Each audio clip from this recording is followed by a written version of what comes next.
வணக்கம் அன்பு நண்பர்களே, இன்றைய ஆயுதத்து நிகழ்ச்சிக்கு உங்கள் அனைவரும் அன்போடு வரவேற்கிறோம். திராவிட முன்னேற்ற கழக தலைவர் முன்னாள் முதலமைச்சர் திரு கருணாநிதி அவர்கள் நேற்று தனது தொகுதியான திருவாரூருக்கு சென்று அங்கு பெருந்திரளாக கூடியிருந்த மக்கள் மத்தியில நன்றி அறிவிப்பு கூட்டத்தை நடத்தினார். நன்றி அறிவிப்பு கூட்டத்தில் நிறைய விஷயங்கள் சொன்னாங்க. திமுகவை யாரும் வீழ்த்த முடியாது, தோற்கடிக்க முடியாது அப்படி நினைத்தவர்கள் வீழ்ந்து போயிருக்கிறார்கள், நிறைய விஷயம் சொன்னாங்க. அதெல்லாம் பத்தி நம்ம விவாதிக்க போறோம். அதை விட குறிப்பா ஒரு விஷயம், மிக முக்கியமான ஒரு விவாத பொருளை கிளப்பி இருக்கிறது.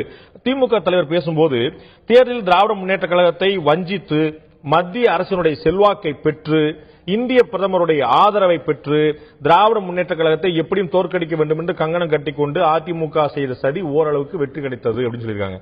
அடுத்த இன்னொரு இடத்துல மத்தியில் இருக்கின்ற அரசு, அந்த அரசினுடைய பிரதமர் என்ன செய்தார்? தேர்தல் வந்தது, தேர்தல் முடிந்தது, வாக்குகள் எண்ணப்பட்டன. வாக்குகள் எண்ணப்படும் போதே காலை 11 மணி அளவிலேயே ஒரு சில சுற்றுகள் வாக்குகள் எண்ணப்பட்டிருக்கும், ஒரு சில சுற்றுகள் மட்டுமே எண்ணப்பட்டிருக்கும் போதே பிரதமர் மகிழ்ச்சி தெரிவித்து ஜெயலலிதா அம்மையாருக்கு வாழ்த்து தெரிவித்தார். மகிழ்ச்சி செய்தி என்று பாராட்டுகிறார் என்றால் என்ன பொருள்?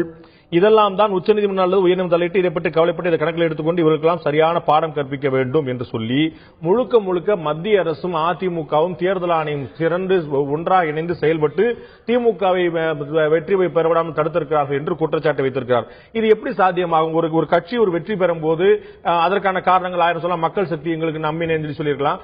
ஒரு கட்சி வெற்றி வாய்ப்பு பெற முடியாமல் போன போது அதற்கு பல காரணங்கள் இருக்கலாம். ஒவ்வொரு முறையும் ஒவ்வொரு காரணத்தை வைப்பது எல்லா கட்சிகளுக்கும் இயல்பான விஷயமா இருக்கு. இந்த முறை திராவிட முன்னேற்ற கழக தலைவர் சொல்லக்கூடிய குற்றச்சாட்டு தேர்தல் ஆணையத்தையும் மத்திய அரசையும் அதிமுக ஒருங்கிணைத்து ஒரே தராசில் ஒரே தட்டில் வைத்து இவர்களும் இணைந்து செயல்பட்டு தான் இது போன்ற விஷயத்தை நடத்தியிருக்கிறார்கள். அதனால் தான் இந்த வெற்றி வாய்ப்புகள் கிடைக்காமல் போயிருக்கு குற்றச்சாட்டு. இந்த குற்றச்சாட்டுல உண்மை இருக்குதா அல்லது தொண்டர்களை ஆசுவாசப்படுத்துவதற்காக சொல்லக்கூடிய விஷயம் தானா?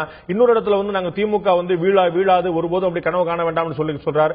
அதே பேச்சிலேயே திமுக வீழ்த்த நினைக்கிறாங்க, ஒரு பெரிய தோல்வின்னு சொல்றாரு. இது தோல்வியே இல்லை என்றார், ஒரு பெரிய தோல்வி என்றார். ஒரு பல்வேறு கேள்வி எழுப்பக்கூடிய விஷயங்கள் அந்த பேச்சில் இருக்கு. அதை பற்றி தான் இன்றைய ஆயுதத்து நிகழ்ச்சி நாம் விவாதிக்க இருக்கிறோம்.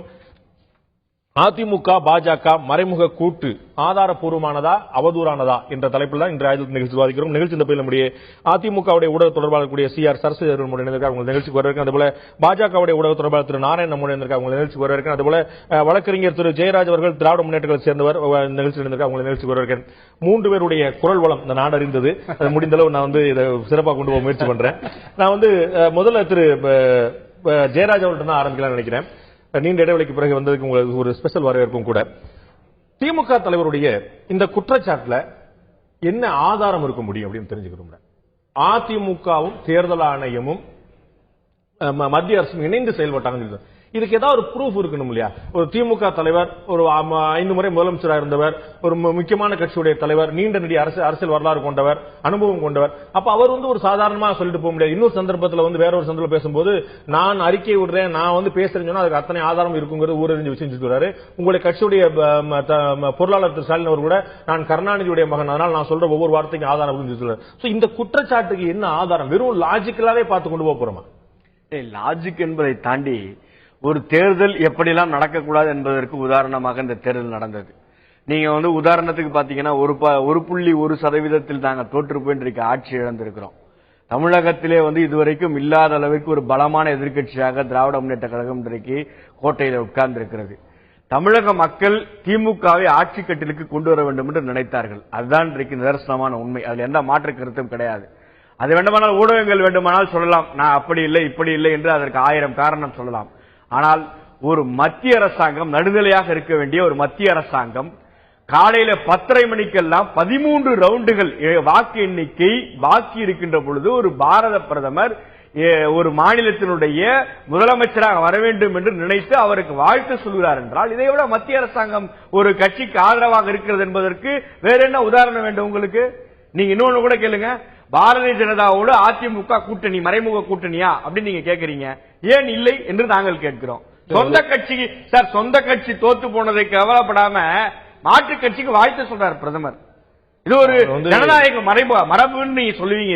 இது ஒரு ஜனநாயக மரபு என்பதை தாண்டி நீங்க மத்த மாநிலத்தினுடைய தேர்தல், மத்த மாநிலத்தினுடைய நடவடிக்கைகளை பங்கெடுப்பதற்காக சொன்னார் சார். 13 ரவுண்டு சார் எப்படி இருக்கும் அப்படின்னு தன்னுடைய கட்சி வெற்றி வாய்ப்பு இழந்தது அப்படின்னு சொல்லி வருத்தப்படாம அதிமுக பதவியேற்பாளர் போய் உட்கார்ந்து இருக்கிறார் ஸ்டாலின் அப்படின்னு சொல்லி சொன்னா அதிமுக வெற்றிக்கு ஸ்டாலின் பாதுகாப்பு சொல்லலாமா?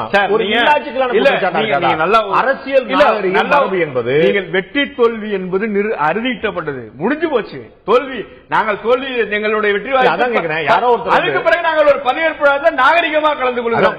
அதையும் அறிவிப்பே வருவதற்கு முன்னால் சார், நீங்க அறிவிப்பு வருவதற்கு முன்னால் நீங்க அறிவிக்கப்படுவது, வாழ்த்து சொல்வது எந்த விதத்தில் மரபு, எந்த விதத்தில் நியாயம்? நீங்க சொல்லக்கூடிய வாழ்த்தை திரு அமித்ஷா அவர்கள் வெளியிட்டிருந்தார் அப்படின்னு சொல்லி சொன்னா பாஜக அதிமுக கூட்டுன்னு சொல்லி சொல்லலாம். அவர் இந்த நாட்டுடைய பிரதமர், அவர் தமிழக முதலமைச்சருக்கு மட்டும் வாழ்த்து சொல்ல,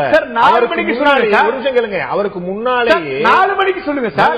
நீங்க சார், நீங்க நான் பிரதமருக்கு நான் இந்த இத்தனை மணிக்கு சொல்ல வேண்டும் என்று நான் அறுதிட்டு நான் கூறுவதற்கு இல்லை. நாங்கள் என்ன கேட்கிறோம், வாக்கு எண்ணிக்கை முடிந்ததற்கு பிறகு சொல்லுங்க. நீங்க அதுக்கு பிறகு என்னாச்சு தெரியுங்களா? என் சொந்த தொகுதியில் 50,000 ஓட்டுல ஏவா வேலு லீடிங் இருக்கிறாரு, நிறுத்திட்டாங்க 1 மணிக்கு. பிரதமர் வாழ்த்து சொல்றார், 1 மணிக்கு முதலமைச்சர் பொக்கே வாங்குறாங்க. அத்தனை அதிகாரியும் அதிமுக 50 ஓட்டுல 6 தொகுதி போச்சு சார், 1500 ஓட்டுல 8 தொகுதி போச்சு சார், 21 தொகுதி 3000 ஓட்டுல நாங்க தோத்துருக்கோம். எப்படி ஆச்சு? நீங்க ராதாபுரம் தொகுதி ஒரு உதாரணம், தபால் ஓட்டு எண்ணாம தூக்கி எறிஞ்சிட்டு வெற்றி வேட்பாளர் அறிவிக்கிறாங்க. அதிமுக சட்டமன்ற உறுப்பினர் எவ்வளவு ஓட்டுல? 50 ஓட்டுல. உங்களுக்கு தேர்தல் நடைமுறை நல்லா தெரியும். ஒவ்வொரு சுற்று தபால் வாக்கு உட்பட ஒவ்வொரு சுற்றுமே அங்க இருக்கக்கூடிய அத்தனை வேட்பாளர்கள் அல்லது அவர்களுடைய முகவர்கள் கையெழுத்திட்ட பிறகு அதை அங்க இருக்கக்கூடிய மேற்பார்வையாளர் வரைக்கும் அந்த தேர்தல் எண்ணக்கூடிய அலுவலகம் மற்றும் மேற்பார்வையாளர் பார்த்து எல்லாரும் சொன்ன பிறகுதான் அறிவிக்கக்கூடிய வழக்கில் நீங்க சொல்லுவதெல்லாம் நடைமுறை. ஆனால் நிதர்சனம் களத்திலே நின்று பார்க்கிறவர்களுக்கு தெரியும். 50,000 வாக்கு வித்தியாசத்தில் இருக்கிற வேட்பாளர்களுடைய எண்ணிக்கை எப்படி நிறுத்தப்பட்டது? 5 மணி வரைக்கும் நிறுத்துறாங்க. எனக்கு தெரியும், நான் சாட்சி. நீங்க ஒரு விஷயம் எல்லாம் புரிஞ்சுங்க. நாங்கள் பிரஷர் கொடுத்து லக்கானிக்கு பிரஷர் கொடுத்ததுக்கு பிறகு மாவட்ட ஆட்சித்தலைவர் உட்கார்ந்து அதிமுக வேட்பாளர்கிட்ட கெஞ்சுறாங்க. நீங்க ஒரு இடத்தில் மட்டுமல்ல, இது பல இடத்திலே அதிமுக எங்களுடைய வெற்றியை தட்டி பறித்தது. திரு வேலு அவர்கள் டாப் 10ல இருக்கிறார், அதிகமான வாக்கு வித்தியாசத்தில் ஜெயிச்ச 10 பேர்ல இருக்கிறார். நீங்க சொன்ன மாதிரி சர்ச்சை இருந்துச்சுன்னா அவருடைய வெற்றி தோல்வி ஒரு குழப்பத்தை எதுவும் பண்ண முடியல. நீங்க 10,000 ஓட்டு சார், 10,000 ஓட்டு நாங்க நீங்க அதிமுக தோல்வி வேட்பாளர்களுடைய பட்டியல் எடுங்க சார், எல்லாருமே 10,000க்கு மேலதான் தோத்துருக்காங்க.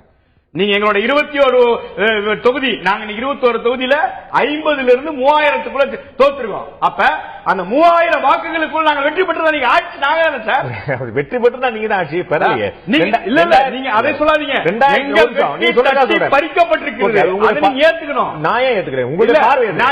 இல்ல சார், நீங்க இன்றைக்கு மத்திய அரசாங்கத்திட்ட 700 புகார் கொடுத்துருங்க சார் தேர்தல் ஆணையத்துக்கிட்ட. 700 புகாருக்கும் என்ன மாதிரியான நடவடிக்கை எடுத்தாங்க? 2006 தேர்தல்ல 2006 சட்டமன்ற தேர்தல்ல வெற்றி பெற்றவருக்கும் தோல்வி அடைந்தவருக்குமான வாக்கு வித்தியாசம் 10,000க்கு குறைய 105 தொகுதியில இருந்துச்சு. ஒரு தொகுதி இல்ல, 105 தொகுதியில 10,000க்கு குறைவான வாக்குல தான். அப்ப 2001 to 2006 அதிமுக ஆட்சி அவங்க அதிமுக ஆட்சி இழந்துட்டு திமுக ஆட்சி வருது. வித்தியாசம் 10,000க்கு குறைவா 105 தொகுதியில. அப்ப யாரோட சதின்னு சொல்ல போறீங்க? இல்ல எங்களுக்கு கிடைச்ச வெற்றி வாய்ப்பு பறிக்கப்பட்டது அதிமுக சொல்லுமா? இல்ல, இது அந்தந்த நேரத்தில் மக்கள் அந்தந்த முடிவு எடுக்கிறாங்க. இல்ல, நீங்க அப்படி என்றால் 50,000 வாக்கு வித்தியாசத்திற்கு மேல தமிழ்நாட்டிலே அதிக வாக்கு வித்தியாசத்தில் திமுக தலைவர் கலைஞர் எப்படி வெற்றி பெறுறார்? எங்கள் பொருளாதாரம் எப்படி? நீங்க ஒண்ணு நல்லா புரிஞ்சுக்கணும், முறைகேடான சார், மக்கள் திராவிட முன்னேற்ற கழகத்தை ஆட்சி கொண்டு வரணும் முடிவு பண்ணிட்டாங்க சார். அதுல என்ன மாற்றம் கருத்தும் இல்லை. இப்படி முறைகேடாக ஒரு வெற்றி தட்டி பறிக்கப்பட்டிருக்கிறது காரணம் கூடவே இருக்கிற இந்த அரசாங்கம், மத்திய அரசாங்கம் முறைகேடாக வெற்றி பெற வைக்கணும்னு நினைச்சிட்டு இருந்த தேர்தல் ஆணையம், அதிமுக, பாஜக எல்லாம் சேர்ந்து திமுக தலைவரை நம்பர் 1 வாக்கு வித்தியாசம் எப்படி வெற்றி? நீங்கள் ஒரு வேட்பாளர், நீங்கள் திமுக தலைவரை நீங்க 13 முறை வெற்றி பெற்றவரை நீங்கள் எப்படி தோற்கடிக்க முடியும்? நீங்கள் மக்கள் எங்களுக்கு வாக்களித்திருக்கிறார்கள் சார். நீங்க மக்கள் வாக்களிக்கிற நீங்க சொல்லவே முடியாது, சொல்லவே முடியாது. நான் என்ன கேட்கிறேன், மக்களினுடைய பார்வை இங்க இருக்கிறது, மத்திய அரசாங்கத்தினுடைய பார்வை ஒருதலைபட்சமாக இருக்கிறது. நீங்கள் சொல்லுங்க. அரசியல் ரீதியா அரசியல் ரீதியா அதிமுக பாஜக கூட்டு ராஜேஷ் லக்கானி காசு வாங்கினார் என்னன்னு சொல்லிட்டு போங்க. ஆனா எந்த குற்றச்சாட்டும் நான் வாய் பிடித்ததோ மாங்காய் பிடித்ததோ பேசுறேன். Yes please. நான் 700 புகார் கொடுத்திருக்கோம் சார். ஏன் சார் நடவடிக்கை எடுக்கல? 700 புகார் நடவடிக்கை எடுக்கல. ஒரு நிமிஷம் கேளுங்க. கிட்டத்தட்ட 2700க்கு மேல எஃப்ஐஆர் வந்து அதிமுக மேல பதிவு செய்யப்பட்டிருக்கு. 2100 எஃப்ஐஆர் வந்து திமுக மேல பதிவு செய்யப்பட்டிருக்கு. எஃப்ஐஆர் வந்து ரெண்டு பக்கம் பதிவு செஞ்சிருக்காங்க. நீங்க அதிமுகவோட ஒரு 600-700 ரூபாய் நீங்க பணம் கொடுக்கப்பட்டது அந்தந்த இடத்தில் நடக்கிற தேர்தல் களத்தில் நடக்கிற பிரச்சனைகளின் மேல் பதிவு செய்யப்பட்ட எஃப்ஐஆர்கள். நாங்க என்ன சொல்றோம், போலி வாக்காளர்கள் சேர்த்திருக்காங்களே, அதுக்கு என்ன பதில்? ஐடென்டிஃபை பண்ணி கடலூர்ல நமக்கான பயணத்தில் எங்கள் தளபதி அண்ணன் பொருளாளர் மு.க. ஸ்டாலின் அவர்கள் நேருக்கு நேராக டபுள் என்ட்ரி நிரூபிச்சாரு. இறந்து போனவங்களை கண்டு கட்டி கொண்டு வந்து நிறுத்தினாரு. நீங்க சார் நீங்க வந்து சிவாஜி கணேசனுடைய ஓட்டை வந்து இன்னொருத்தர் போட்டு போனாங்க. நீங்க சொல்றது எல்லாமே எனக்கு ஓட்ட நீங்க சொல்றது எல்லாமே எக்ஸெப்ஷனை மட்டுமே சொல்லி நீங்க தப்பிக்கணும்னு பாக்குறீங்க. நீங்களா என்ன சொல்றோம்? இல்ல, நாங்கள் கேட்பது முதலமைச்சராக இவர் பதவியேற்க வேண்டும் என்று அவர் விரும்புகிறது போல நாம் எதிர்பார்த்த செய்தி வந்திருக்கிறது என்று ஒரு பிரதமர் சொல்லுவது எந்த விதத்தில் நியாயம்? அதான் எங்க சொன்னாரு? எதிர்பார்த்த செய்தி எங்க சொன்னாரு? நீங்க பாருங்க, நான் எதிர்பார்த்த வெற்றி வந்திருக்கிறது. ஒரு நிமிஷம், எதிர்பார்த்த வெற்றி வந்திருக்கிறது என்று பிரதமர் எப்போது இல்லை சொன்னார்? அதற்கு பின்னாடி என்ன இருக்கிறது? அந்த வார்த்தை சார் சொன்னாங்க. அந்த வார்த்தைக்கு பின்னாடி என்ன இருக்கு? அந்த வார்த்தை எந்த வார்த்தை? வெற்றி. அந்த வார்த்தை எந்த வார்த்தை? நீங்களே இப்ப சொன்னீங்க, கலைஞர் சொன்னதை போல குறிப்பிட்டிருக்கிறார் எங்கள் தலைவர் தெளிவாக. நீங்க சொல்லக்கூடியது உங்களுடைய தலைவர் அறிக்கையில் வார்த்தை நம்ம இருக்கு. ஆனா அது இல்ல. நான் சொல்லுங்க, திமுக தலைவர் தவறா சொல்லியிருக்காரு. ஒரு நிமிஷம் கேளுங்க. ஒரு சில சுற்றுக்குள் ஒரு நிமிஷம் கேளுங்க. என்ன பட்டிருக்கும் போது பிரதமர் மகிழ்ச்சி தெரிவித்து ஜெயலலிதாமையாருக்கு வாழ்த்து தெரிவித்தார். ஓகேவா? இதான் ஸ்டேட்மெண்ட். அதுக்கப்புறம் மகிழ்ச்சி செய்தி என்று பாராட்டுகிறார் என்ன பொருள்? மகிழ்ச்சி செய்தின்னு அவர் சொல்ல. அவர் என்ன சொல்றாரு? அதிமுகவுடைய பொதுச்செயலாளருடைய வெற்றிக்கு நான் வாழ்த்து சொன்னேன். நீங்க பிரதமருடைய வாழ்த்து செய்தி எடுத்து பாருங்க. I have it. நான் கையில வச்சிருக்கேன். அதுல இருக்கிறதை தான் கலைஞர் சுட்டிக்காட்டுறார். இல்ல நான் சொல்றேன். இங்க பாருங்க சார், நீங்க சொல்லுங்க. had a telephone conversation with Jayalalitha ji and congratulated her on her victory. Also conveyed my best wishes to her. இது எதுல நீங்க சொன்ன செய்தி எங்க வந்தது? இது போடப்பட்டது 11:15. இல்ல, நீங்க சொன்ன 10:30 இல்ல. சரிங்க, 11:15. 10:30க்கு 11:15க்கு என்னங்க வித்தியாசம்? 3/4 மணி நேரம் வித்தியாசம் சார். 3/4 மணி நேரம். சரிங்க, 13 ரவுண்ட். அப்ப எந்த ரவுண்ட் இருந்துச்சு? நீங்க உங்க செய்தியில போட்டிருப்பீங்களா? எத்தனை ரவுண்ட் பாக்கி இருந்துச்சு? அப்ப எல்லாருக்குமே தெரிஞ்சது. இல்ல, உங்களுக்கு ஆதரவா இருக்கக்கூடிய நண்பர்களுடைய எல்லா தொலைக்காட்சியிலுமே தெளிவா வந்த விஷயம் ரெண்டுக்குமான வித்தியாசம். அப்ப யார் லீடு எடுக்க போறாங்க? நீங்க நல்லா நீங்க லீடு எடுக்கிறது என்பது தாண்டி சார், நீங்கள் நானும் பேசுறது வேற சார். ஒரு நாட்டினுடைய பிரதமர் பேசுவது என்பது வேறு. உங்களுடைய தகவலுக்காக அந்த ஜெயலலிதாவுக்கு வாழ்த்து சொல்றதுக்கு 2 நிமிஷம் 1 நிமிஷம் முன்னாடி அவர் சொல்ற அதுக்கு முந்தின மெசேஜ் நீங்க பாக்கணும். முந்தின tweet spoken to Mamtaji and congratulated her on the impressive victory. நல்லா தெரிஞ்சுங்க, ஜெயலலிதா பார்த்து சொல்லும் போது and congratulated her on her victory சொல்றாரு, வெற்றி மட்டும் சொல்றாரு. ஆனா இங்க சொல்லும் போது congratulated her on the impressive victory சொல்றாரு. நீங்க ஒரு விஷயம் நல்லா புரிஞ்சுங்க. எல்லா தனிப்பட்ட முறையில் எங்களுக்கு பாரத பிரதமரோடு எந்த விதமான பிணக்கம் கிடையாது. சொல்லிட்டீங்க சார். இல்ல, ஒரு நிமிஷம் இருங்க. நான் ஏன் முதலமைச்சர் 1 மணிக்கு மேல உடனடியாக பொக்கே வாங்குறாங்க? இவர் பிரதமர் வாழ்த்து சொன்னா அவங்க பொக்கே வாங்குறாங்க. அதிகாரிகள் எப்படி அப்புறம் நேர்மையா செயல்படுவாங்க? இது மறைமுக அழுத்தம் இல்லையா? அதிகாரிகள் மீது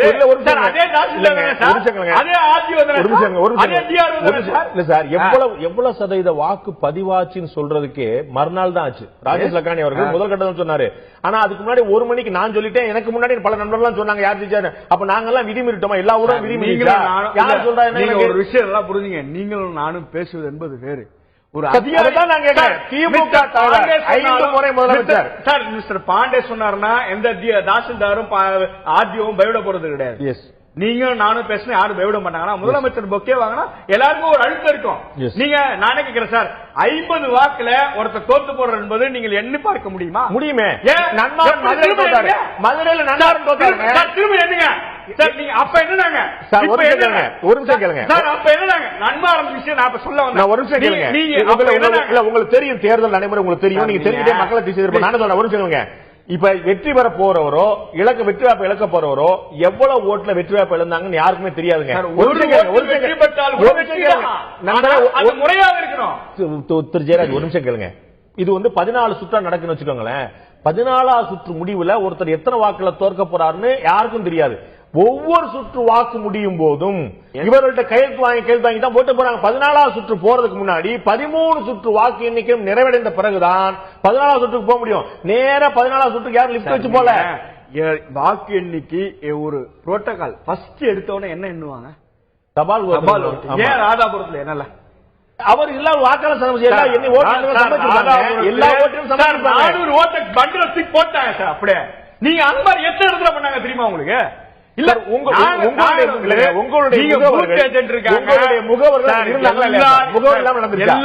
ஒரு விஷயம் இல்ல, எல்லாவற்றையும் அரசியல் அதிகாரத்தால் தொடை தெரிய முடியும். நீங்க தூக்கி வெளியே போட்டாங்க. அப்பாவே என்ன பண்ணாரு? என்ன பண்ண முடிஞ்சது எங்களால? நீங்க இன்னைக்கு கேஸ் போடுறோம், இன்னைக்கு ஹைகோர்ட்ல வரோம்.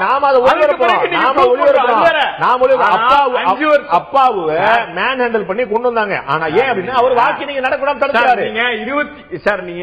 நீங்க சாதாரணமா நாங்க தோல்வி அடைந்திருந்தால் நீங்க சொல்றது நாங்க வெற்றி தோல்வி கலைஞரை போல வெற்றி தோல்வி பார்க்காத, திமுகவை போல வெற்றி தோல்வி பார்க்காத இயக்கம் கிடையாது. எங்களுக்கு இது திட்டமிட்டு எங்களுடைய வெற்றி பறிக்கப்பட்டிருக்கின்ற பொழுது அந்த ஆதங்கத்தை எங்கள் தலைவர் வெளிப்படுத்துறார். இதுவரைக்கும் நீங்க அதற்கான ஆதாரத்தை வெளிப்படுத்தினா நான் உணரல. நான் திரும்ப அடுத்த சுற்று நான் வர்றேன். நான் திரு நாராயணன் அவர்கிட்ட கேட்க விரும்புற விஷயம், அப்ப திரு ஜெயராஜ் சொன்ன ஒரு விஷயம் நம்ம என்ன பாக்குறோம்?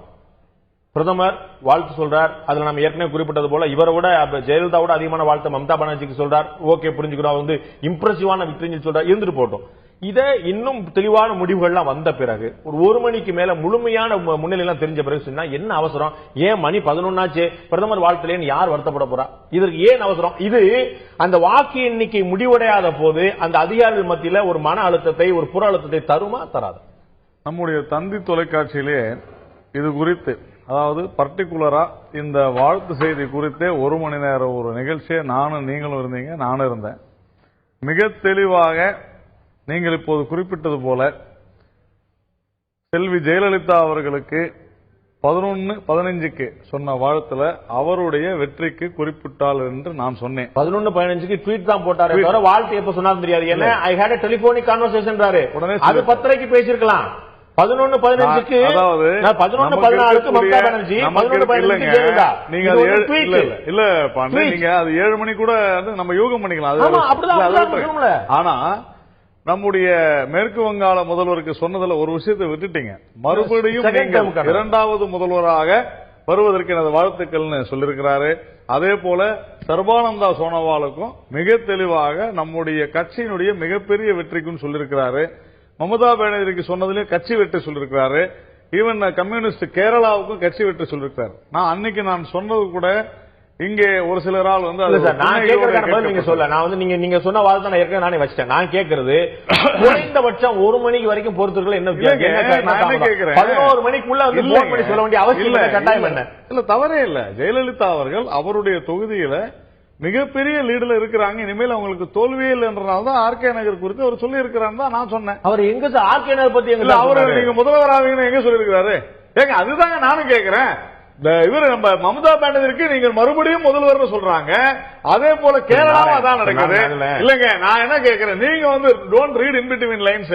நான் மிக தெளிவா நீங்க எந்த லைனுமே படிக்க மாட்டீங்கன்னு நான் சொல்றேன். இருக்கிறது ஒரே லைன். நான் என்ன கேட்கிறேன், மேற்கு வங்காள முதல்வருக்கு நீங்கள் மறுபடியும் அதே நிலைமை தான் தமிழ்நாட்டில் நடந்துச்சு. ஆனா நீங்க சொன்னாரா?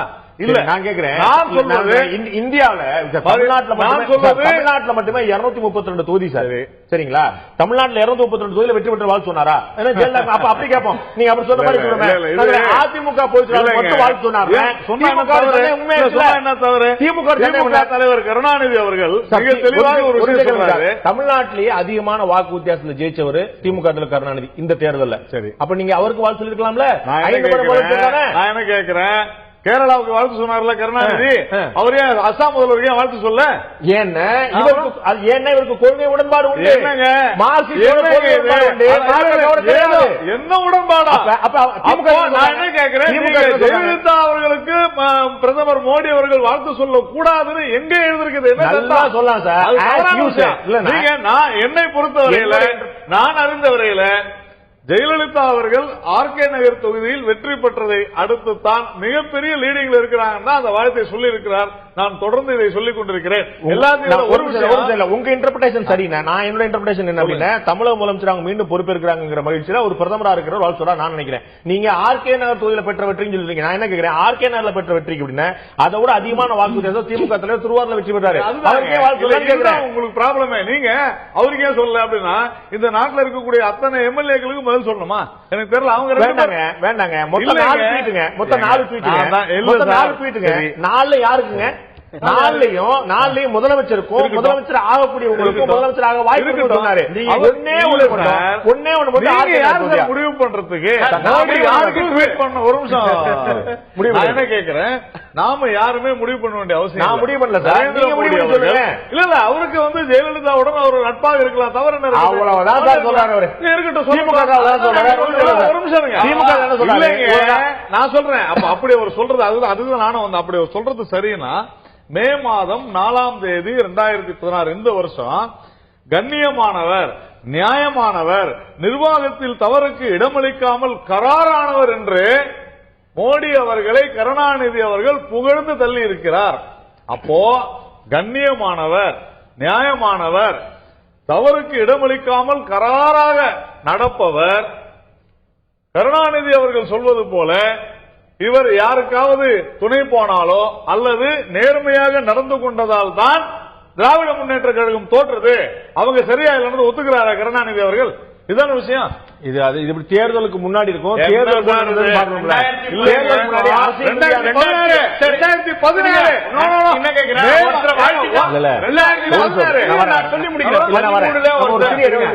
உங்களுக்கு தகவலுக்காக திரு நாராயணன் குறிப்பிட்ட சம்பவம் வந்து மே 4ஆம் தேதி 2016 ஒரு சிறிய எண்ணி 60 நாட்களுக்கு முன்னாடி அந்த சம்பவம். ரொம்ப இல்ல, ஜூலை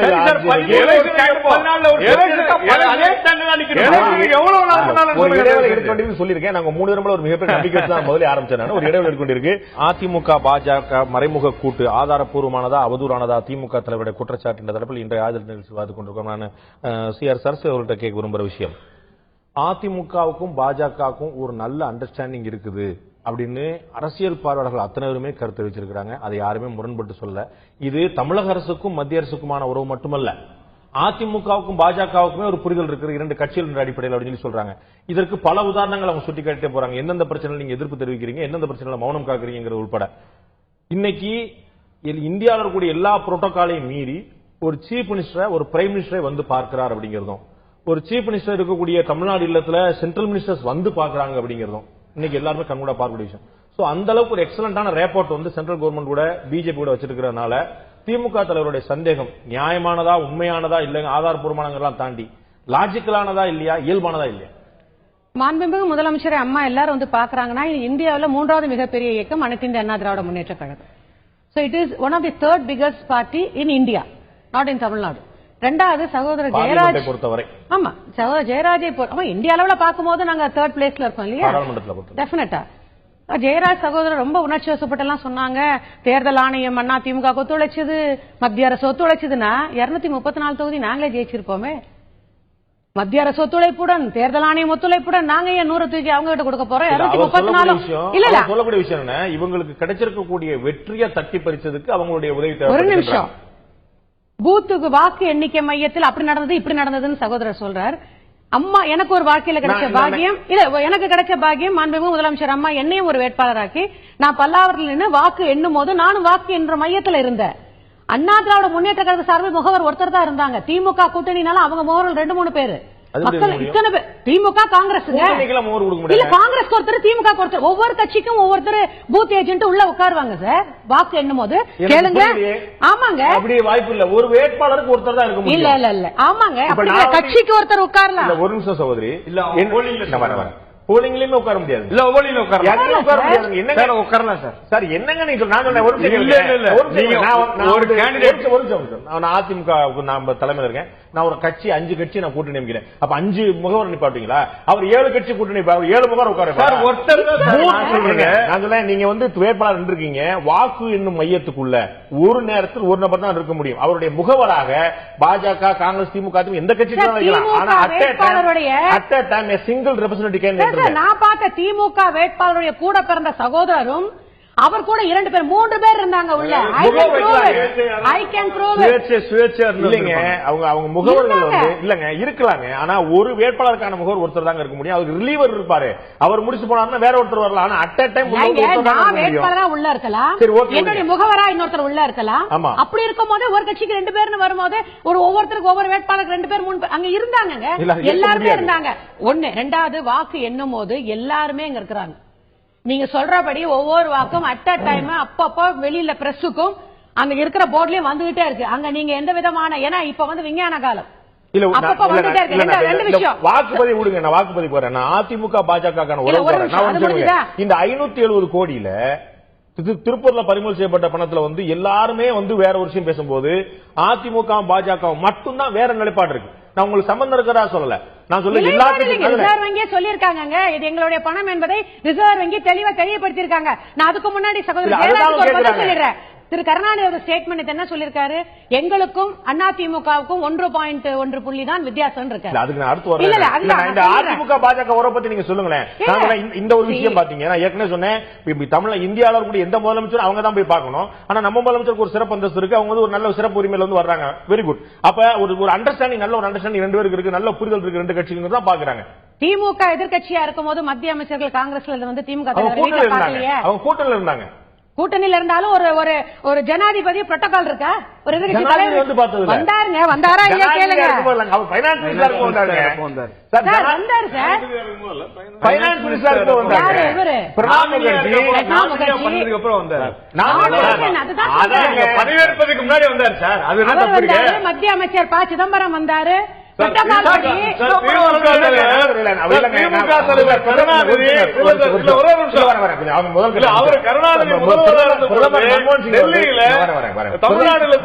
அமைச்சர்கள் சந்திச்சிருக்காங்க.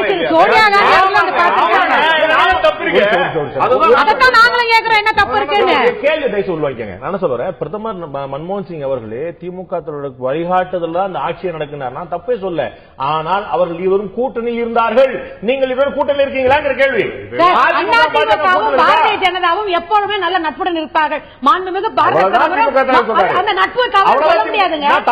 அதாவது இவங்க கேக்குறாங்கல்ல, பிரதமர் எப்படி 11 மணிக்கு வந்து வாழ்த்து சொன்னார். நான் கேக்குறேன், வாக்கு எண்ணிக்கை நடைபெறுது.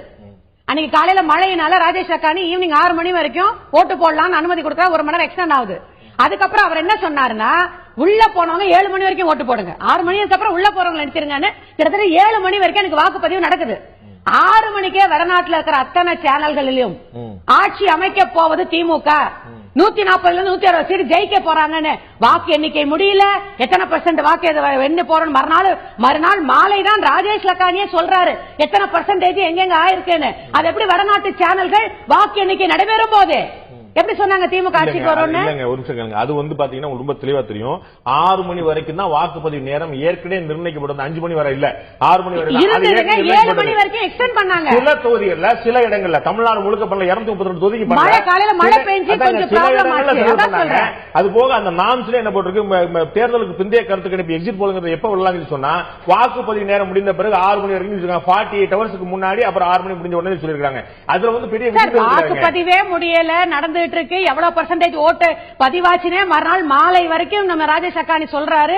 அதற்குள் திமுக ஆட்சி அமைக்கும்னு வடநாட்டு ஊடகங்களை அவங்க சொல்ல வைக்கும் போது ஒரு பாரத பிரதமருக்கு அவங்க போலீஸ் டிபார்ட்மெண்ட் இந்த மாதிரி வாக்குப்பதிவு முடிஞ்ச பிறகு வடநாட்டு ஊடகம் என்ன தென்னாட்டு ஊடகம் என்ன சொன்னா என்னங்க வாக்குப்பதிவு எப்படி சொல்றாங்கன்னு தான் நான் கேக்குறேன். ஒரு கணிப்பு சொல்லலாம் சார். ஆட்சிக்கு வரலாம்னு क्वेश्चन மார்க்ல வைக்கலாம், ஆட்சிக்கு வர போறாங்கன்னு ஃபுல் ஸ்டாப் எப்படி வைப்பீங்க? அவங்க வந்து விதியை மீறி சொல்லிட்டாங்கன்னே வச்சுக்கிடுவோமே, அதனால தேர்தல் முடிவு பாதிப்பு வரப்போதா? வாக்குப்பதிவு தான் முடிஞ்சிருச்சு. பாரத பிரதமரா இருக்கிறவருக்கு ரிப்போர்ட் போய் எங்க 8 மணிக்கு நீங்க போலிங் ஆரம்பிச்சிருங்க, டக்கு டக்கு டக்குன்னு வந்துட்டு இருக்குங்க ரிசல்ட்ஸ் வெளியில. ஒரு 10 மணிக்கு அப்புறமே உங்களுக்கு தெளிவான படங்கள் வர ஆரம்பிச்சிடும். 9-10 மணிக்கு தெளிவா வந்துருச்சு. யார் ஜெயராஜ் ரொம்ப எளிமையா கேட்டார். நீங்க வாழ்த்து சொன்னதை யாரும் குத்தம் சொல்லல, அது வந்து அவருடைய உரிமை. ஒரு பிரதமரா இருந்து நாட்டுக்கு செய்ய வேண்டிய விஷயம் யார் மறுக்கல. ஒரு 1 மணிக்கு 2 மணிக்கு மேல செய்யுங்களேன்.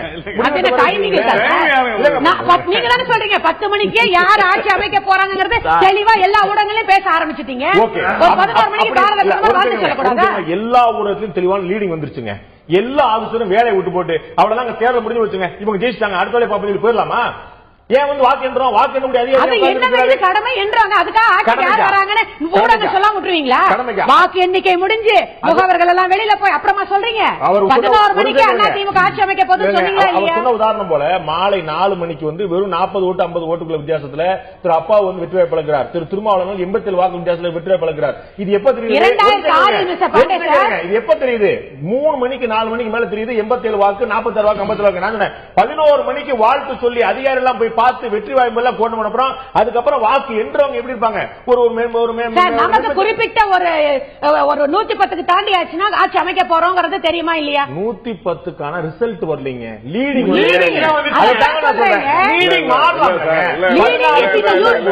மாறதுக்கு வாய்ப்பு கிடையாதுங்க. ஒரு இடத்துல ஒரு லீடிங் வந்துட்டே இருக்கும்போது ஒரு எனக்கெல்லாம் ஒரு 4வது ரவுண்ட் 5வது ரவுண்ட்ல தெரிய ஆரம்பிக்குங்க. 91ல நீங்கள் வென்றது போல இந்த பக்கம் அடிச்சு தூக்கி 150 சீட்டு போனீங்க. அவங்க திமுக வந்து 10 சீட்டு 3 சீட்டு 2 சீட்டு இருந்தாங்கன்னா நீங்க புரிஞ்சுக்கலாங்க எப்படி நெக் டு நெக் ஏறிச்சு உங்களுக்கு தெரியுங்க. நீங்க 110 115 போகும்போது அவங்க 89 வந்துட்டே இருந்தாங்க. இன்னைக்கு கடைசி வரைக்கும் வித்தியாசம் 98 நிக்கிறாங்க. அவங்க 100க்கு 2 சீட்டு கம்மி. நீங்க 134 நிக்கிறீங்க. மொத்தமே 30 35 சீட்டு தான் வாக்கு வித்தியாசம், எண்ணிக்கை வித்தியாசம். திமுக வந்து தனிப்பட்ட அவர் திரு கருணாநிதி அவர்கள் சொல்லியிருக்காங்க 1.1 திமுகவுடைய தனி இது கிடையாது. காங்கிரசுடன் சேர்ந்து 32% வந்து திமுக 6% காங்கிரஸ் இல்லைங்க. அவங்க சொன்னது அண்ணா திமுக தனியா நின்று இன்றைக்கு இந்த வெற்றியை பெற்றிருக்கிறோம். அது இல்லங்க 232 வெர்சஸ் 232 அவ்வளவுதான். நீங்க 232ல போட்டிட்டு வாங்கின வாக்கு, அவங்க 232ல போட்டிட்டு வாங்கின வாக்கு அவ்வளவுதான். நீங்க 40.1 வாங்கிருக்கீங்க, 38 விட்டு வாங்கிருக்கீங்க. தனியா நின்று வாங்கியிருக்கோம் பாண்டே சார், தனியா நின்று வாங்கியிருக்கோம். திமுக தனியா நின்று வாங்கல, திமுக காங்கிரஸ் சேர்ந்து வாங்கியிருக்கு. திமுக தனியா நின்று நாங்க தனியா திரு ஷேக் தமிழரசன் அதிமுகவா, திரு ஷேக் தாவூத் அதிமுகவா, இரட்டை இலை சின்னத்தில்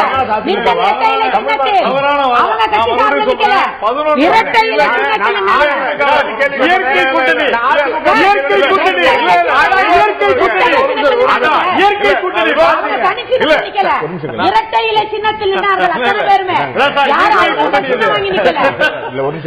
இலை சின்னத்தில்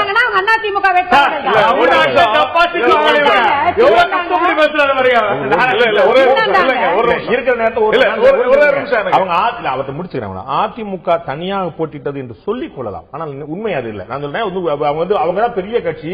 காங்கிரஸ் 41 சீட் வாங்கின மாதிரி திமுக ஏடிஎம் கூட்டணியில் யாருமே வாங்கல. 5 சீட்டு வந்து மனிதநேய மக்கள் கட்சி வாங்கின மாதிரியோ 5 சீட்டு புதிய தமிழ் வாங்கின மாதிரி யாரும் வாங்கல. நான் ஒத்துக்கிறேன். ஆனால் நீங்க உங்களுடைய விருப்பத்துக்கு ஏற்ற மாதிரி ஒரு கூட்டணி அமைச்சீங்க. அவர்கள் அவருடைய விருப்பத்துக்கு முதலமைச்சர் அம்மா சொன்னதை ஏற்றுட்டவங்களோட அம்மா வந்து கட்சி ரெட்டையில சின்னம் கொடுத்தாங்க. ஆனா அவர்கள் ரெட்டையில வேட்பாளர்கள் தான்.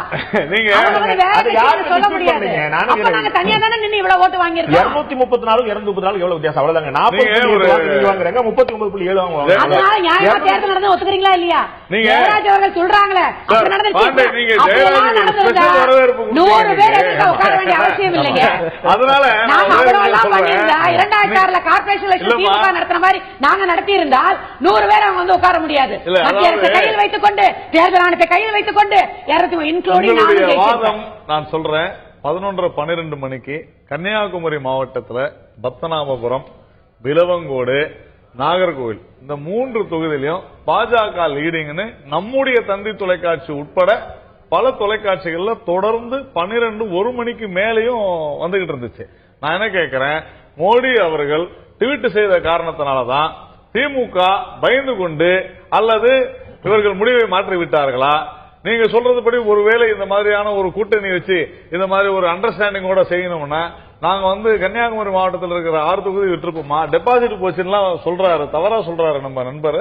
அதெல்லாம் தவறான விஷயம். திரு நாராயணன், பாரதிய ஜனதா கட்சியை பொறுத்தவரையில இதுல முறைகேடு நடந்ததா நான் சொல்லல. நீங்க சொல்ல, ஆனா நான் என்ன கேட்கிறேன், நீங்க கேட்ட கேள்விக்கு இந்த நாட்டுடைய பிரதமர் சர்வ வல்லமை படைத்தவர் 11 மணிக்கு ஒரு போன் இருக்கக்கூடிய அதிகாரிகள் மனதில் ஒரு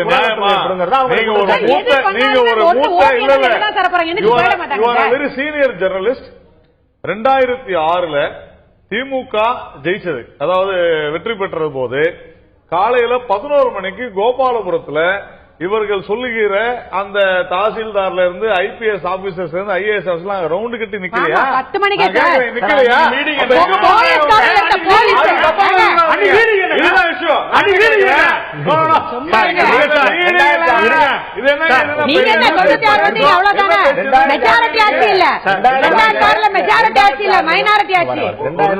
இதே வித்தியாசம் தான். உங்களோட மெஜாரிட்டி கூட கிடையாது. 95 65 இதே வித்தியாசம் தான். இதே 2016 பேசிட்டு 10 மணிக்கு போய் கடல்ல கோழி கட்டி கோவாலபுரம் போறாங்க.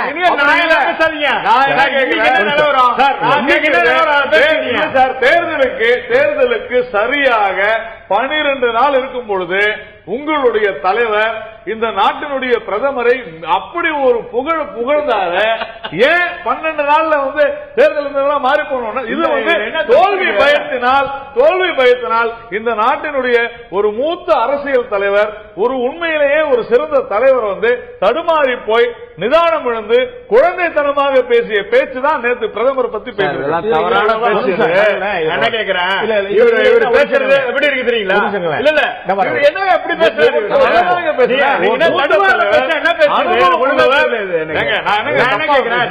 நீங்க நல்லா ஒண்ணு புரிஞ்சுக்கணும். ஒருத்தர் ஆதாரப்பூர்வமா குற்றச்சாட்டு சொல்றோம். சொல்லிட்டு இருக்கோம்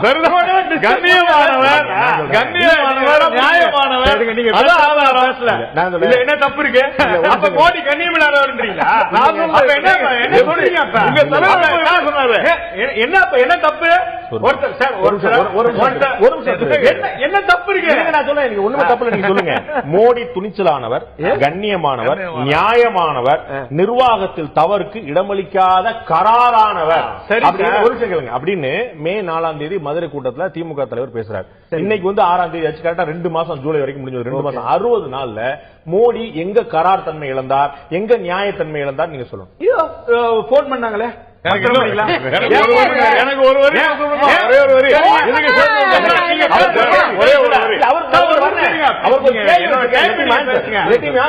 இல்ல. நீங்க என்ன கேக்குறீங்க? மோடி அவர்கள் ஒரு நாய் பாராட்டினா அவர் அதே போல 24 மணி நேரம் அல்ல அந்த வருடம் ஃபுல்லா அவர் அப்படியே இருக்கணுமா? அல்ல மாற்றமே அவர் ஆகக்கூடாதா? அப்ப இல்ல சார், ஒரு நிமிஷம் இருங்க. அதாவது ஏன் அவர் மாறுகிறார்? என்ன மறைமுக பேரம் நடந்தது அப்படின்னு கேள்வி இருக்குல்ல? ஏன்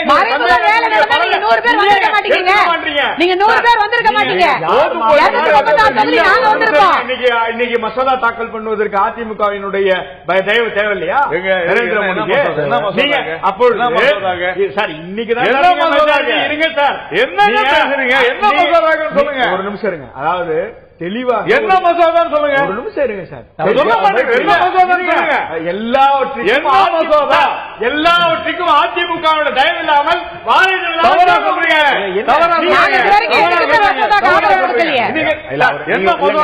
சொல்றீங்க. உங்க தலைவர் ஒரு வரி சொல்றா, அதை பத்தி கேட்கிறோம். நீங்க ஒரு சொல்றீங்க, அதை பத்தி கேட்கிறோம்.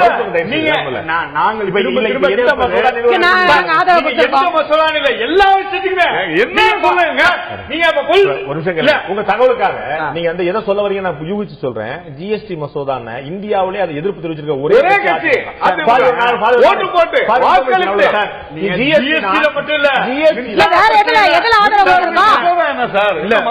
மின்சார பிரச்சனை இல்ல, மின்சாரத்துறையில மத்திய அமைச்சர் பியூஷ் கோயல்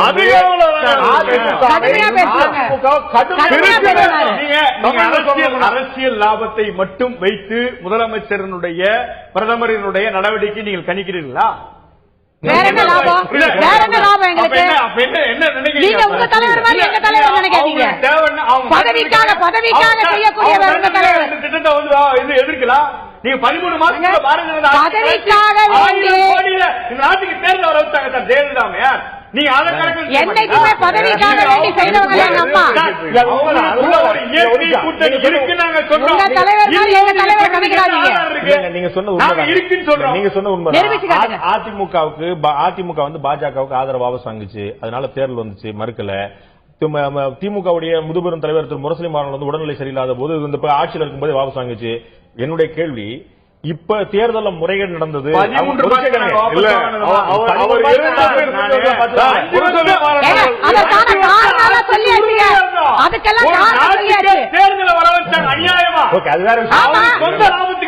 பதவிக்காக இருக்கீங்க, நாங்க நாட்டு மக்களுக்காக தேர்தலை வர வச்சோம். நீங்க பதவிக்காக இருப்பீங்க. ஒரு தமிழராக விழாமல் தடுத்து மத்திய அமைச்சரையில் என்னங்க இது?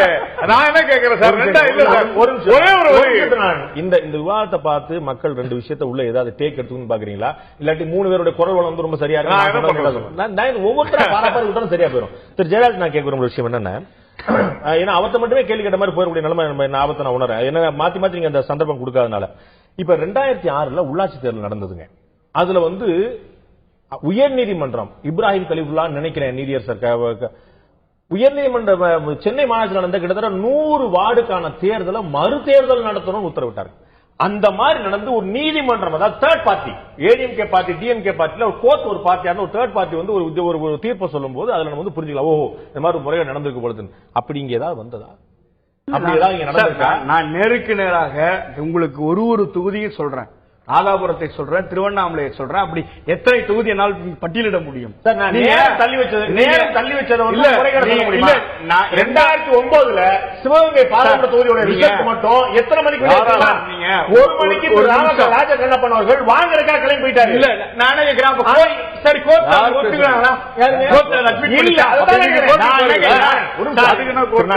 நீங்க கோர்ட் பண்ண அதே கோர்ட் தான் நான் என்ன கேக்குறேன், நீங்க கோர்ட் அதே கோர்ட் தான் நான் கோர்ட் பண்றேன். இப்போ உயர் நீதிமன்றம் ராஜகண்ணப்பனுடைய வழக்கில் என்ன சொல்லிச்சோ அதே மாதிரி தான் அவர்கள் வந்து மாநகராட்சி தேர்தலில் சொன்னாங்க, முறைகேடானதுன்னு சொன்னாங்க. மாநகராட்சி தேர்தலையும் சட்டமன்ற தேர்தலையும் நீங்க எப்படி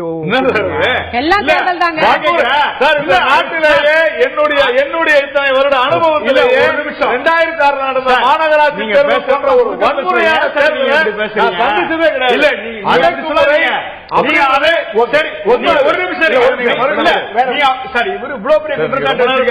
நீங்க என்ன ஆதாரம் இவர் சொல்றதெல்லாம் ஏற்றுக்க முடியுமா?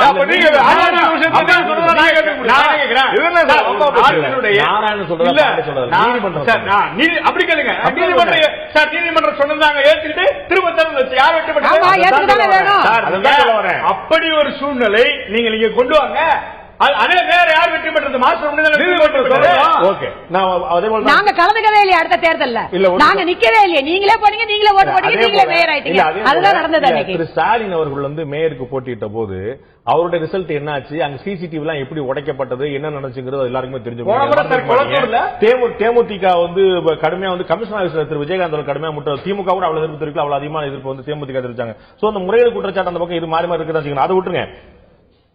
நாடு முழுக்க கொந்தளிப்பை ஏற்படுத்திய பல பிரச்சனைகள், மத்திய அரசுக்கு வந்து கடுமையான எதிர்ப்பு கிளம்பிய பல பிரச்சனைகள்ல அதிமுக என்ன நிலைப்பாடு எடுத்துங்கிற கேள்வி எழுது. ரோஹித் வெமுலாவுடைய மரணமா இருக்கட்டும், பொது சிவில் சட்ட பிரச்சனையா இருக்கட்டும், சமஸ்கிருதம் திணிப்புங்கிற விஷயமா இருக்கட்டும், இப்படி அமைச்சர்களுடைய சர்ச்சை பேச்சு இருக்கட்டும், இந்த இவருடைய அக்கலக்கூடிய கொலை உட்பட பல விஷயங்கள இவ்வளவு மேட்டர்ல எல்லா கட்சியும், இந்தியாவுடைய எல்லா கட்சியும் கடுமையான எதிர்ப்பு தெரிவிச்சாங்க. அதிமுக எப்பயாவது நாங்க பிஜேபியோட எந்த வகையிலும் கூட்டணியிலும் இல்லை. அவர்களுடைய உதவிக்காக நாங்க என்னைக்குமே போய் நின்னதில்லை. மத்திய அரசுல எங்க அம்மா என்னைக்குமே எங்க எம்பிகளுக்கு பதவி கேட்டதில்லை. எது அது பார்லிமெண்ட்ல வரக்கூடிய வாதங்களுக்கு பதில் சொல்வார்கள் எங்களுடைய அதிமுக.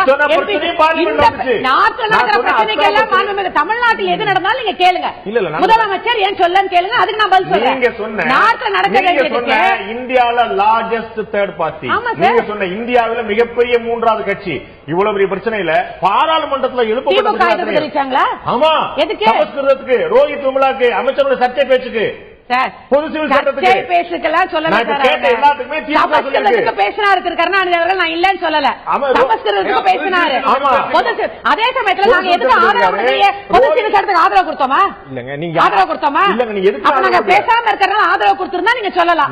நீங்க எதிர்ப்பும் தெரிவிக்கல, ஆதரவும் கொடுத்துறீங்கன்னு சொல்லலாம். அவ்வளவுதான். We don't want to involve in it because we are not with it. இல்ல, நான் என்னுடைய கேள்வி ஆதரவு கொடுக்கவும் இல்லை. என்னுடைய கேள்வி ரொம்ப சரியானது, நேரடியானது. என்னன்னா, நீங்க ஆதரவு தெரிவிச்சு நான் சொல்லல.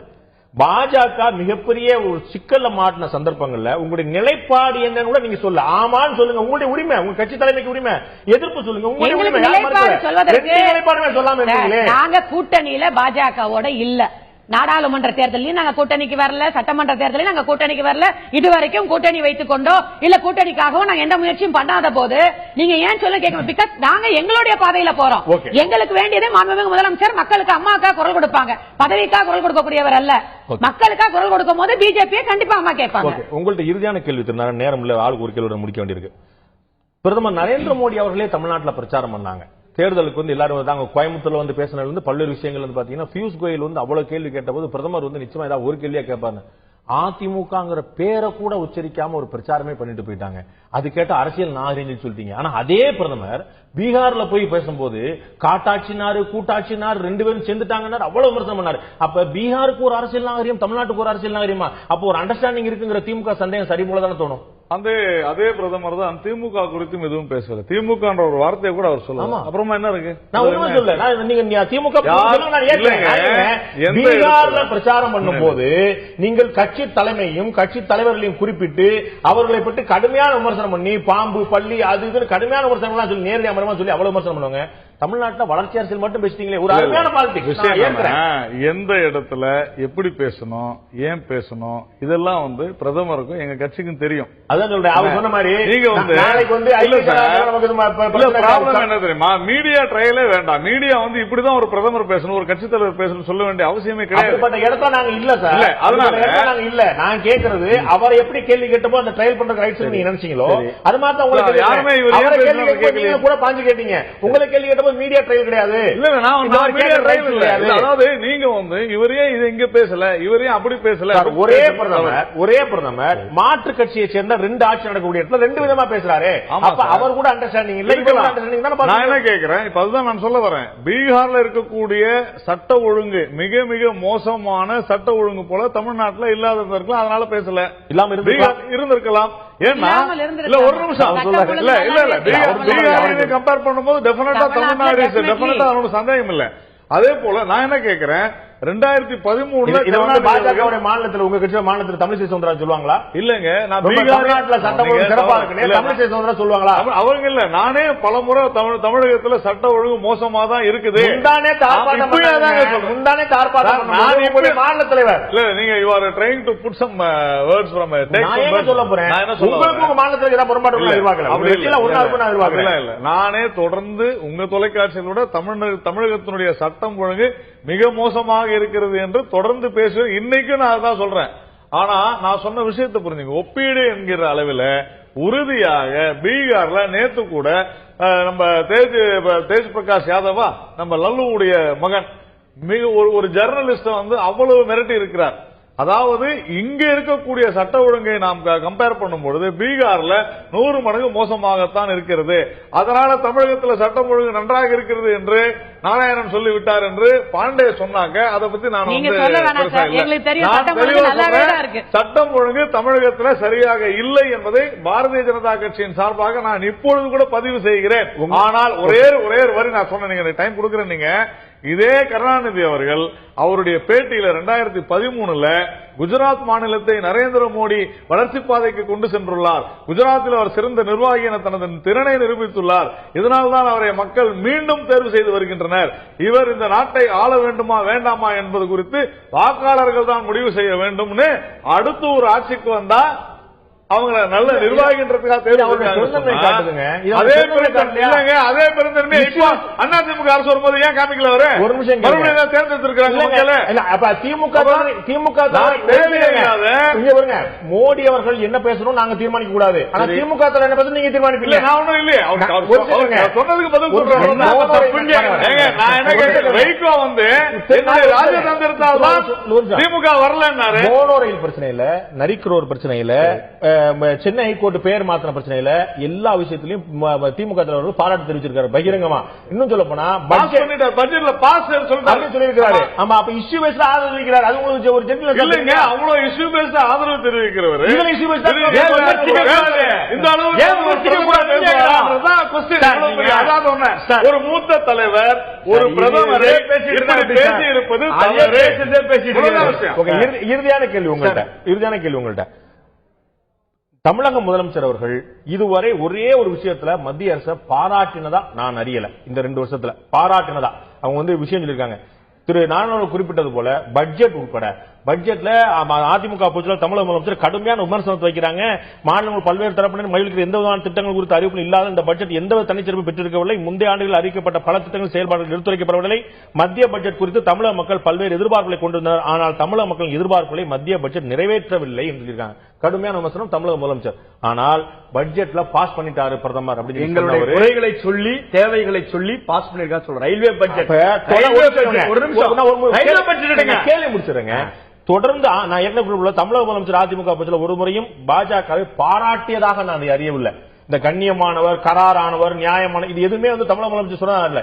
இவ்வளவு சொல்லி பாராட்டு தெரிவிச்சு பட்டயம் கொடுத்தவர் திமுக தலைவர். அவர் இந்த சந்தேகப்படலாமா? இறுதியாக ஏன் சந்தேகப்படக்கூடாது? நீங்க சொன்னதை போல இஷ்யூ பேசிஸ்ல நாங்கள் எங்களுடைய எதிர்ப்பை தெரிவிக்கிறோம். இஷ்யூ பேசிஸ்ல நாங்கள் எங்களுடைய ஆதரவை தெரிவிக்கிறோம். ஒருத்தரை பாராட்டி விட்டால் அவரை எதிர்க்க கூடாது என்பது இருக்கிறதா? அல்லது அவரை எதிர்த்து விட்டால்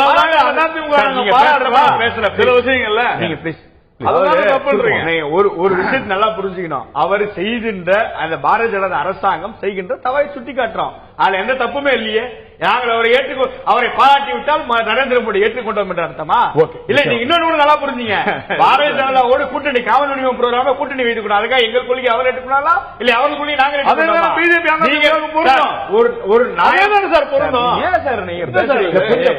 அதாவது ஒன்று நன்றாக நீங்க தெளிவா தெரிஞ்சுக்கணும் சார். எல்லா கட்சியும் தமிழ்நாட்டில் நேற்றைக்கு கட்சி ஆரம்பித்த அண்ணன் சீமான் கூட 570 கோடி பிரச்சனையை ஆதரிக்கின்ற பொழுது 570 கோடி பிரச்சனையை பேசுகின்ற பொழுது பேசாத ஒரே கட்சி அதிமுக. எங்களுக்கு அவசியம் இல்ல, எங்களுக்கு அது சம்பந்தம் இல்ல. ரிசர்வ் வங்கி தெளிவா சொல்லிருக்காங்க. நீங்க எல்லாத்துக்கும் சிபிஐ கேட்டா உங்க ஆட்சியை சாதி பாஜக சிபிஐ கேட்டீங்களா? உங்க ஆட்சியில் நடந்த கொலைகளுக்கு சிபிஐ கேட்டீங்களா? 2Gக்கு சிபிஐ கேட்டீங்களா? அதிமுக சிபிஐ கேட்டீங்க, திமுக சிபிஐ இருக்காது. திமுக தொடர்பு குற்றச்சாட்டு சொல்லிட்டே இருக்காங்க. அப்ப 570 கோடி அதிமுக தொடர்பு எங்களுக்கு தெளிவாக சொல்லிட்டு ஹைதராபாத்துக்கு 570 கோடி போச்சு.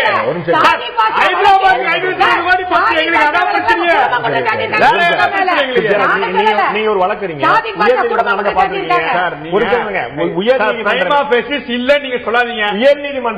உயர்நீதிமன்றமே ஒரு புகார் கொடுத்தா வழக்கு பதிவுங்கப்பான்னு தான் சொல்லியிருக்கேன். இந்த வழக்கு விசாரிக்க சொல்லிருக்காங்க. நீங்க சொல்ற நான் ஏத்துக்கிறேன் சார். நான் சார் சொல்றேன் நான் ஏத்துக்கிறேன். 570 கோடி செஸ்ல போச்சுன்னு சொன்னாங்கல்ல, அந்த செஸ்ல லோட் பண்ண வீடியோ நாளைக்கு உங்க டிவில போட சொல்லுங்க சார். நீங்க 570 கோடிய லோட் பண்ணாங்கல்ல, அந்த வீடியோவை போட சொல்லுங்க. எப்படி வீடியோ 570 கோடிய சார் ஒரு 500 ரூபாய் டிரான்சாக்சன் நீங்க ரெக்கார்ட் பண்ண முடியல. உங்களுக்கு தெரியும் இல்ல? இதை சிபிஐ பல சிபிஐ சொல்லிருக்காங்க, ஆர்பிஐ சொல்லிருக்காங்க. இதே அகமதாபாத் இதோட பெரிய ஆர்பிஐ யார் கையில இருக்கு?